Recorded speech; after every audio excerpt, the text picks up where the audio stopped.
મહારાજ છે કે તેઓ અત્યારે પ્રેમ દરવાજા ખાતે પહોંચ્યા છે ને તેમને સ્પષ્ટ રીતે કહ્યું છે કે આજે અષાઢી બીજનો તહેવાર છે ને ભગવાન જગન્નાથની આજે જ્યારે યાત્રા છે તે નીકળી રહી છે ત્યારે પ્રેમ દરવાજા ખાતે રથનું પૂજન છે તે કરવામાં આવશે અને ખાસ કરીને મોટી સંખ્યામાં લોકો છે તે દર્શન માટે અત્યારે ખાસ કરીને ભગવાન જગન્નાથ જ્યારે દર્શન માટે લોકોને દર્શન આપવા માટે આવતા હોય છે ત્યારે અલગ અલગ અખાડાઓ છે, સાથે જ અલગ અલગ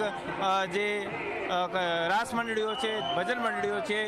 તે પણ મોટી સંખ્યામાં જોડાય છે. જે રીતના આપ દ્રશ્યોની અંદર જોઈ શકો છો ટૂંક સમયની અંદર જ અખાડા પછી ભજન મંડળીઓ આવશે ને ત્યાર પછી જે ભગવાન જગન્નાથનો રથ બેન સુભદ્રા અને ભાઈ બલદેવ છે કે તેઓ પણ રથની અંદર બિરાજમાન થઈ અને અમદાવાદના જે રથયાત્રાનો રૂટ છે તેના પરથી તેઓ પસાર થશે અને નગરચર્યાએ જ્યારે ભગવાન નીકળ્યા છે ખાસ કરીને સરસપુરથી હવે તેઓ નિજ મંદિર તરફ જઈ રહ્યા છે ત્યારે લોકોની અંદર પણ એક ઉત્સાહ છે તે ચોક્કસથી જોવા મળી રહ્યો છે. કેમેરા પર્સન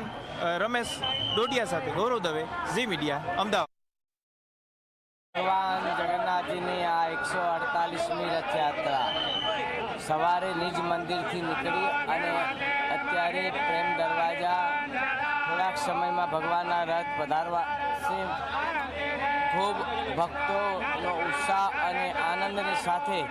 આ 148મી રથયાત્રા ઉજવીને આનંદ ઉત્સવ લઈ રહ્યા છે.